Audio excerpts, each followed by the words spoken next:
I want to take a moment to begin this video and talk about this struggle we're having with this channel.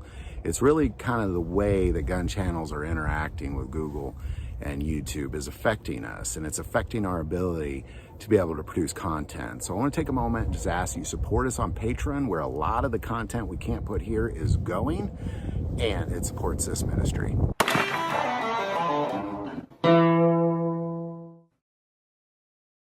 Welcome to a series called The End of Times, where we're going through the book of Revelation verse by verse to see what it is we can expect to happen in the end times. And as we've gone through this incredible book, this is episode 190 something, and we're going through the 12 foundations, and each one of them has meaning, and it's important that we understand, well, why is each one of these 12 foundations made of what they're made of?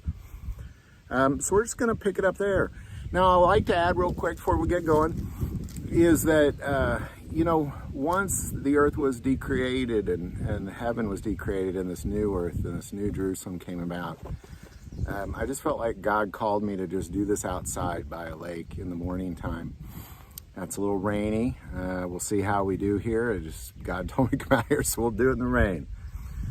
So be it. So we'll pick it up there where we left off, Revelation 21, starting in verse 19. And the foundations of the wall of the city were adorned with all kinds of precious stones. The first foundation was jasper, the second sapphire, and the third chalcedony, the fourth emerald, the fifth sardonyx, sixth sardius, and the seventh chrysolite.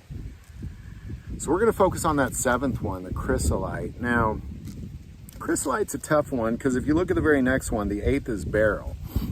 Typically, when you're looking at precious stones in the Bible, you have to be careful of what they're talking. Oftentimes, they'll just throw the word ruby in there when they don't know what it is. And so you really got to be careful, because oftentimes when you see the word chrysolite in the Old Testament, it's really referring to beryl. And they're clearly two different things, because the seventh is chrysolite and the eighth is beryl. So you have to separate those two things. So where people will throw in chrysolite is in Daniel, when the messenger shows up in Daniel 10 in verse 6, they say, oh, it's like chrysolite. But that's really beryl, because that word is catharsis. So really where we see the word chrysolite, but it really should be beryl, is in Daniel 10:6, where it says catharsis. And that's a beryl. But beryl and chrysolite are very similar looking stones. They're both greenish stones. Where you see also is beryl, or sometimes chrysolite, is in the chest plate of the priest in Exodus 28:20. But that's definitely beryl. That is tarsus. What you have is tarsus. We're looking at Hebrew. You got tarsus, beryl, catharsis.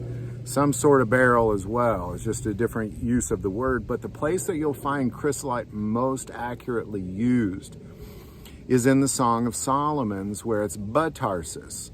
Because again, beryl and chrysolite are very similar in nature. Now here in my version, it uses the word beryl in Song of Solomon 5:14. The King James version will put chrysolite there, and I think that is more accurate, because again, tarsus is beryl and catharsis is another form of beryl, most would argue. But tarsus is definitely not beryl. That's going to be something totally different. And the King James Version put it as chrysolite, and I think that's just more accurately placed here. It's the only place you could see something like chrysolite in the Old Testament that's not beryl, because again, anytime somebody puts in that word chrysolite, it's probably beryl, so you got to be careful of that, and obviously those are two different things. So here in Song of Solomon, this is very significant, because what he's talking about is it's a song of the beloved. It's really, it applies to somebody that you love. But here, these are all capital H's. So he's talking about God and most likely Jesus Christ, how much that love is for you. And it's really quite beautiful. So we're going to go to Song of Solomon 5 verse 14. His hands are rods of gold with chrysolite. His body is carved ivory, inlaid with sapphires. Legs are pillars of marble, set in base of fine gold. So I believe what we're looking at here is it's really the arms. It's these loving arms of God. And it kind of really makes me think of the prodigal son when he returns, thinking, well, maybe my father will just let me be a servant there, because being a servant be way better than this life that we're living. And the father greets him with open arms. And I really believe that this is an example of that, of God saying, this seventh foundation is symbolic of the arms of gold set in chrysolite. So if we go back to Revelation 21:19, the foundation of the wall of the city were adorned with all kinds of precious stones. The first foundation of jasper, the second sapphire, the third chalcedony, the fourth emerald, the fifth sardonyx, the sixth sardius, the seventh chrysolite. And as we look at that place that God had made for us, I think this is just a reminder that it is about the love of God. Literally, it is about his arms are open and welcome to you. Always have been and always will be. So I hope these videos are helping. Any thoughts or insight on any of that, definitely put it below. If you like this video, click like and subscribe. Feel called to support this channel with Patreon. That link is also below.